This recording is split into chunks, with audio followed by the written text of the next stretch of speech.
Hello बच्चों। आज हम इनकम टैक्स की थर्ड लेक्चर रिकॉर्ड कर रहे हैं। थर्ड लेक्चर जिसमें आज हम सीखेंगे income under the head salary कैसे सॉल्व किया जाता है। ये इसकी थर्ड वीडियो है। दो लेक्चर ऑलरेडी रिकॉर्ड हो चुके हैं। अगर आप नहीं देखें तो लिंक लेके चेक कर सकते हैं। हमने फर्स्ट में इंट्रोडक्शन लिया था, सेकंड में हमने रेफरेंस स्टेटस किया था। आज हम करने जा रहे हैं income under the head salary. ये बहुत इंपॉर्टेंट टॉपिक है। इसका क्वेश्चन एग्ज़ाम में 100% आता है। ये पूरा इनकम टैक्स का मेन टॉपिक है, तो इसको बहुत अच्छी तरह से ढंग से करना है और थोड़ा सा लेंदी टॉपिक है ये। ठीक है, शुरू करते हैं आज हम। चलिए, तो इसमें हेड आएगा income under the head salary. देखो, इससे ये चैप्टर नंबर आपका 4th है। चैप्टर नंबर 3 भी आपकी बुक में है। 3 में क्या है, उसमें आता है mention any 10 incomes which are fully exempt from tax. तो चैप्टर 3 है आपका, जो चैप्टर 3 है उसमें एग्जाम में क्वेश्चन आता है mention any 10 incomes which are fully exempt from tax. कोई भी 10 इनकम बताएं जो कि फुल्ली एग्जम्प्ट होती हैं। तो ज़्यादातर आप उस पर आंसर आप दे सकते हैं agriculture income, income of non, इसमें बहुत सारी इनकम दी हुई है, ग्रेजुएटी वगैरह है, आपका पेंशन है, प्रोविडेंट फंड है, बहुत सारी इनकम है। जिससे डिविडेंड है from dividend from Indian company, और तो बहुत सारी इनकम है जो आप इसमें आराम से कोई भी कुछ आप 10 इनकम याद कर लो, एग्ज़ाम में लिख के आ जाना, फुल एग्ज़ाम मार्क्स मिल जाएंगे इसमें। उसमें डिटेल लिखने को नहीं आएगा, सिर्फ आपने इनकम लिखनी है, उसका सेक्शन लिखना है।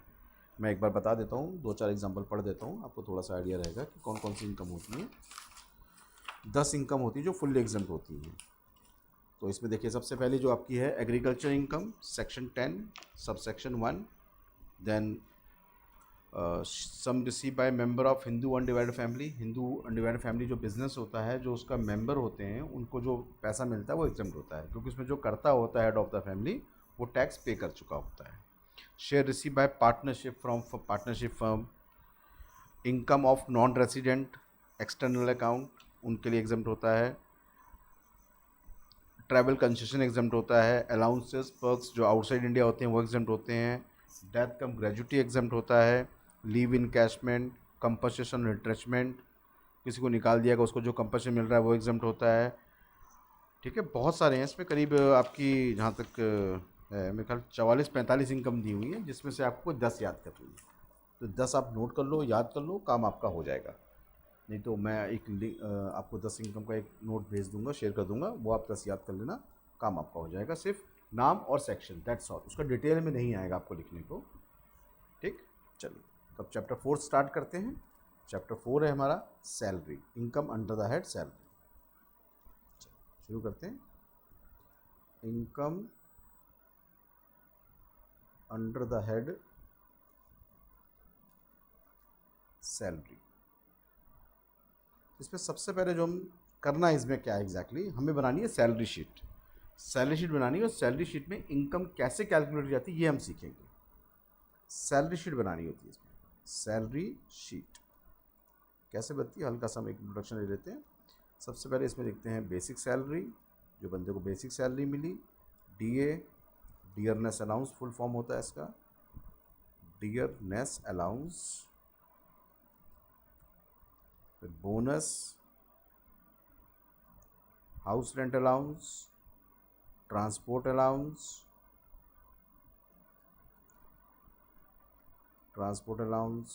लंच अलाउंस,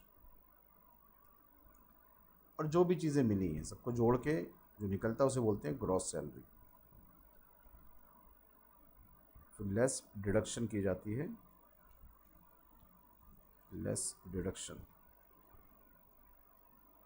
डिडक्शन डिडक्शन के बाद जो निकल के आता है उसे बोलते हैं नेट सैलरी। इस तरह से हमारा सैलरी शीट का फॉर्मेट बनता है। तो इसमें जो अभी हम सीख रहे हैं, सबसे पहले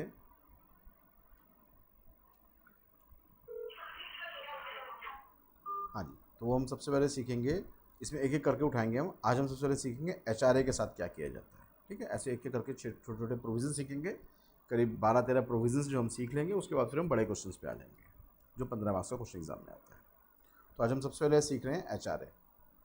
एचआरए फुल फॉर्म होता है house rent allowance. House rent allowance जो भी लोग जॉब करते हैं उन्हें कंपनी की तरफ से हाउस रेंट अलाउंस मिलता है, उसकी क्या ट्रीटमेंट होती है वो हम सीखेंगे। इसमें जो भी हाउस रेंट अलाउंस से मिल रहा है तो उसमें सबसे पहले एजम्पशन कैलकुलेट करने के लिए हमें क्या करना होगा, उसमें ये रूल है, at least from the following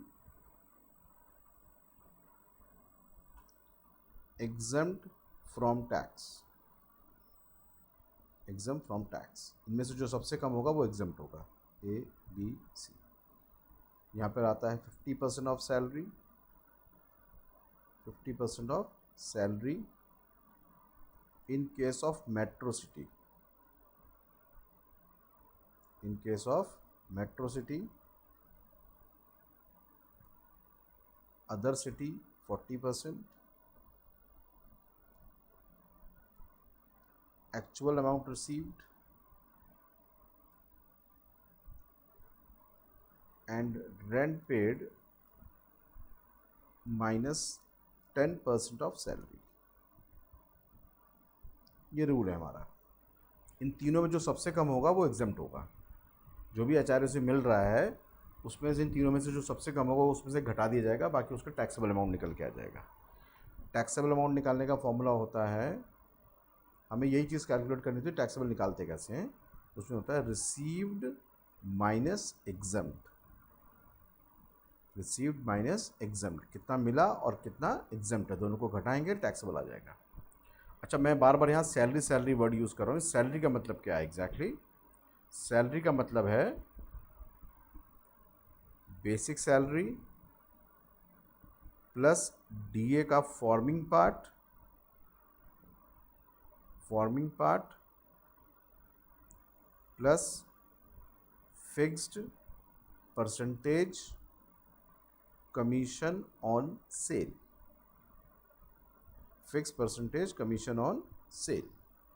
basic salary, DA का forming part plus fixed percentage commission on sale. Salary में ये ध्यान रखना होता है, ये ली जाती है सैलरी। ठीक है, चलिए उतार लिया है आपने तो आगे बढ़ रहे हैं, नहीं उतारा तो वीडियो को पॉज करके आप उसे कॉपी कर लेना। चलिए अब लेते हैं इसका क्वेश्चन एक लेते हैं। एक क्वेश्चन लिख लिया आप लोग, लिखो। Mister x receive basic salary 25,000 per month, इनकी महीने की सैलरी है 25,000 रुपये per month, DA 15,000 per month, bracket में लिखें फॉर्मिंग पार्ट 10,000। फॉर्मिंग पार्ट ये होता है जो डीए मिलता है उसमें से आप पीएफ वगैरह में जो कंट्रीब्यूट करते हैं उसे फॉर्मिंग पार्ट कहा जाता है। जो रिटायरमेंट बेनिफिट के लिए कंट्रीब्यूट किया जाता है उसको फॉर्मिंग पार्ट कहते हैं। और कमीशन दिया हुआ है 60,000। अब कुछ बताए नहीं तो इसे मानेंगे एनुअली, जहाँ क्वेश्चन साइलेंट होता है उसे एनुअली माना जाता है। And he receive HRA 12,000 per month and he pay rent 10,000 per month। अब हमें इसका taxable amount of HRA calculate करना है। टैक्सेबल अमाउंट ऑफ HRA कि HRA का कितना अमाउंट टैक्सेबल होगा, ये चीज़ हमें कैलकुलेट करनी है। ठीक है, चलिए तो जैसा हमने फॉर्मेट में रूल सीखा था, हमने क्या रूल था हमारा, उसमें लिखते थे हम at least from the following exempt from tax, इनमें जो सबसे कम होगा वो एग्जम्प्ट होगा। क्या क्या आता है इसमें, ए बी सी। तो सबसे पहले सैलरी लेनी पड़ेगी बेटा। सैलरी में क्या क्या था, रूल क्या था, बेसिक सैलरी 25,000 रुपये पर मंथ है तो साल का हो गया 3 लाख। डीए 15,000 पर मंथ है, हमें कौन सा चाहिए, फॉर्मिंग पार्ट, तो फॉर्मिंग पार्ट है 10,000, तो ये नहीं लेके हम ये लेंगे 10,000 इंटू 12 1,20,000 प्लस कमीशन। अब यहाँ पे कमीशन तो दिया है लेकिन आप ध्यान दें हमने कौन सा कमीशन बोला था, हम लेते हैं fixed percentage commission on cell. Percentage वाला हो और जो सेल वाला हो वो कमीशन लिया जाता है। ठीक है, तो ये कमीशन नहीं आएगा यहाँ पर, यानी यही हमारी सैलरी है कुल मिला के 4,20,000। कहाँ का रहने वाला है वो भी नहीं बताया उसने, क्वेश्चन साइलेंट है तो हमेशा मानेंगे आप मेट्रो सिटी। अगर साइलेंट है क्या मानेंगे? Metro city. मेट्रो सिटी यानी हमने 50% लेना है। ये आ गया बेटा 4,20,000। ये उसका आधा 50%, 2,10,000। एक्चुअल अमाउंट रिसीव कितना है? 12,000 रुपये पर मंथ। कंपनी उसे 12,000 रुपये पर मंथ दे रही है। और थर्ड पॉइंट था rent paid minus 10% of salary. लिख देता हूँ ब्रैकेट में, ये 50% ऑफ लिया है हमने, 50% ऑफ सैलरी। और ये कैसे आया? 12,000 इंटू 12। और थर्ड पॉइंट है rent paid minus 10% of salary. Rent कितना पे कर रहा है ये? 10,000 रुपये पर मंथ। तो साल का हो गया 1,20,000 माइनस 10% ऑफ सैलरी 42,000। कर दो माइनस बेटा, ये आ गया आपका 78। तीनों में सबसे कम कौन सा है? देखो, ये 2,10,000 है, ये 44 है, 78। सबसे कम यही है। ये हमारा एग्जाम अमाउंट आ गया। यही लिखा ना हमने इंग्लिश में ऊपर, at least from the following examined from tax. तीनों में जो सबसे कम होगा वो एग्जाम्ड होगा। तो सबसे कम यही है, ये हमारा एग्जाम्ड अमाउंट आ गया। अब टैक्सेबल कैसे कैलकुलेट करेंगे? टैक्सेबल के लिए फॉर्मूला होता है रिसीव्ड माइनस एग्जाम्ड। तो रिसीव किया था इसने 1,44,000, एग्जाम्ड हुआ हमारा 78, इसे घटा लो, बाकी अमाउंट आ गया आपका टैक्सेबल।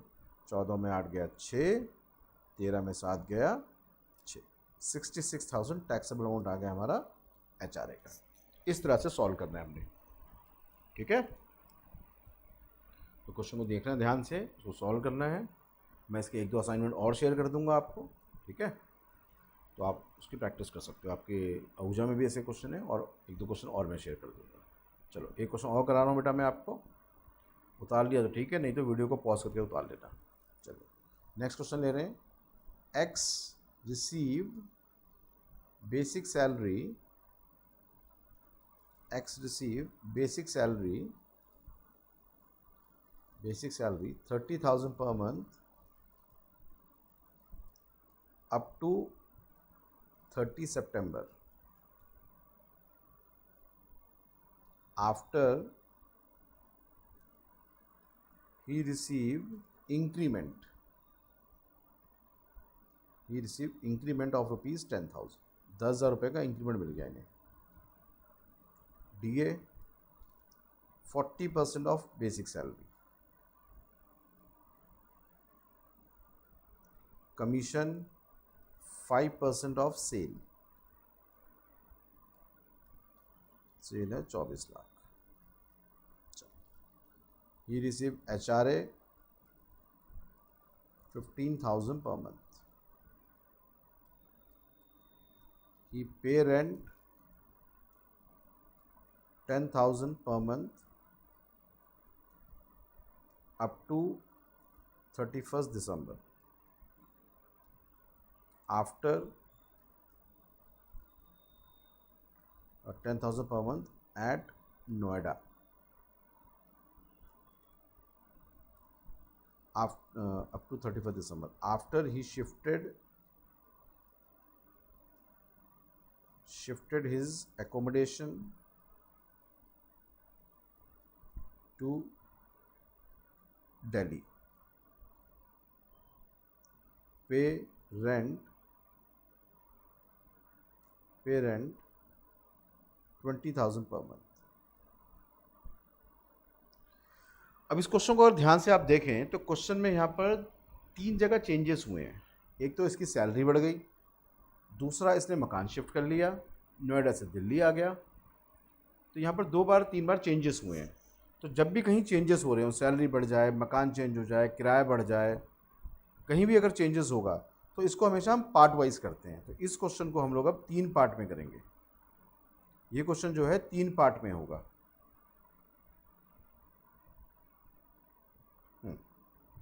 पहले लेंगे हम लोग अप्रैल टू सितंबर, फिर अक्टूबर टू दिसंबर, और फिर जैन टू मार्च। क्योंकि यहाँ पे सैलरी चेंज हुई है, यहाँ पे उसने मकान चेंज किया है, ठीक है। इसलिए 2 पार्ट में, 3 पार्ट में सॉल्व होगा। रूल वही रहेगा, at least of the following exam from tax, पहले लेते हैं सैलरी। और एक और चीज़ ध्यान रहे, ऐसे में हमेशा इसको पर मंथ बेसिस पे सॉल्व करो, इंस्टेड ऑफ ईयर आप इसे पर मंथ लेके सॉल्व करो, फिर जितने महीने का चाहिए उससे मल्टीप्लाई कर लो। ठीक है, चलिए पर मंथ लेके चल रहे हैं हम लोग, एक एक महीने का लेके चलेंगे, बाद में उसको मंथ से मल्टीप्लाई कर लेंगे। चलो, तो सबसे पहले आप देखें अप्रैल से सितंबर तक की सैलरी थी उसकी 30,000, बेसिक सैलरी आ गई 30,000। डीए है 40% ऑफ बेसिक सैलरी, इसका 40% है, लेकिन यहाँ पर कहीं भी फॉर्मिंग पार्ट नहीं बताया उसने, नहीं बताया तो हम इसे नॉट फॉर्मिंग मानते हैं, तो नहीं लेंगे, इग्नोर कर देंगे। कमीशन जो है 5% ऑफ सेल्स, सेल 24 लाख की है, 24 लाख का 5% होता है 1,20,000, आता है ना 5% निकालना, 24 लाख का 5% 1,20,000। अब 1,20,000 जो है वो पूरे साल का है, हम यहाँ पे पर मंथ लेके चल रहे हैं, तो एक महीने का कमीशन आ गया 10,000, टोटल सैलरी आ गई 40। मैं रिपीट कर रहा हूँ कैसे हुआ। बेसिक सैलरी है बेटा 30,000 पर मंथ, ले लिया हमने। डीए नहीं लिया हमने, क्यों नहीं लिया, क्योंकि डीए के साथ फॉर्मिंग पार्ट हमें नहीं बताया हुआ है। कमीशन जो है 5% ऑफ सेल है, सेल हमारे पास 24 लाख है, 24 लाख का 5% होता है 1,20,000, 1,20,000 को 12 से डिवाइड किया 10,000 आ गई, ये आ गई बेसिक सैलरी, सॉरी सैलरी आ गई एचआरए की। कहाँ रह रहा था ये उस समय, नोएडा में रह रहा था, नोएडा मेट्रो सिटी नहीं है, तो हम लेंगे यहाँ पर 40%, 40,000 का 40% 16,000, रेंट से मिल रहा है 15,000, और पे कर रहा था ये per month 10,000, 10,000 minus 10% of salary. अब बताओ तीनों में सबसे कम कौन सा है, 6,000, 6,000 हमारा एक महीने का आया निकल के, और हम अप्रैल से सितंबर लेके चल रहे हैं, यानी 6 महीने का लेके चलेंगे, तो ये आ जाएगा 36,000, ये ठीक है। तो ऐसे में हम पर मंथ लेके चलेंगे, एक महीने का लेके चलेंगे, फिर जितने महीने चाहिए होंगे उनसे मल्टीप्लाई कर लेंगे। यहाँ पर आ जाइए अब बेटा इसकी सैलरी बढ़ गई, यहाँ पर इसकी सैलरी बढ़ गई, सैलरी हो गई इसकी बढ़ के अब 40,000, 10,000 का इंक्रीमेंट मिला था। डीए नहीं लेंगे फिर से क्योंकि फॉर्मिंग पार्ट नहीं है। कमीशन 5% ऑफ सेल वही आएगा, एक महीने का 10,000 कमीशन, तो जोड़ो ये आ गया 50,000। अभी भी ये नोएडा में ही रह रहा है, तो हम लेंगे 40%, ये 15,000, और रेंट पेड इसका अभी भी 10,000 है, माइनस 5, तो सबसे कम आ गया 5,000 एक महीने के लिए, 3 महीने का आ जाएगा 15,000, ये आ गया इसका एग्जाम अमाउंट। अब यहाँ पर आइए, यहाँ पर सैलरी तो इसकी सेम है 40,000, कमीशन भी सेम है, लेकिन अब ये शिफ्ट हो गया दिल्ली, तो अब 40 नहीं हम लेंगे 50%, 25,000। फ़र्क समझ में आ रहा है। यहाँ पे लिया हमने 40% क्योंकि नोएडा में था, अब वो दिल्ली शिफ्ट हो गया, तो कितना लेंगे 50%, और इसे मिल कितना रहा है 15,000 रुपये पर मंथ। अब पे वो कर रहा है 20,000 रुपये पर मंथ, कितना 20,000 रुपये per month, minus 10% of salary. तो तीनों में सबसे कम कौन सा है, कोई भी देख लो, दोनों ही बराबर हैं, ये ले लो, 3 महीने के लिए 45,000, ये आ गया टोटल हमारा एग्जाम अमाउंट। इसका एग्जाम अमाउंट ये है, इसका एग्जाम अमाउंट ये है, और इसका ये है। अब टोटल टैक्सेबल कैसे निकलेगा, उसके लिए क्या फॉर्मूला था, रिसीव्ड माइनस एग्जाम्प्ट। तो रिसीव है बेटा 15,000 पर मंथ, तो साल का मिला इसे 180, और एग्जाम्प्ट में आया 36,15, 36,15 हो गया आपका 51 और 45, 96,000 एग्जाम्प्ट हो गया। घटा लो, टैक्सेबल आ गया आपका 84। इस तरह से करना है। तो आपको 2 क्वेश्चन मैंने एचआरए के कराए, पहला बहुत सिंपल था, यहाँ पर चेंजेस हो गए, उसके पहले उसकी सैलरी बढ़ गई, फिर उसने मकान चेंज कर लिया, तो जितनी बार चेंजेस होगा उतने पार्ट में हमें करना है, ठीक है। अब ये 2 क्वेश्चन को आप देखो, अंडरस्टैंड करो, डाउट आए पूछो। मेरा मोबाइल नंबर नोट कर लो, 9811419806, 9811419806। कोई भी डाउट, कोई क्वेरी हो, आप व्हाट्सएप पे कॉल करके मुझसे आप डिस्कस कर सकते हो, ठीक है। और मैं इसके असाइनमेंट को शेयर कर रहा हूँ, वो आप उसको ज़रूर सॉल्व करना, ठीक है। जो डाउट होगा आप नेक्स्ट क्लास में डिस्कस कर लेंगे। बाकी बेटा चैनल को लाइक और सब्सक्राइब ज़रूर कर देना। Thank you.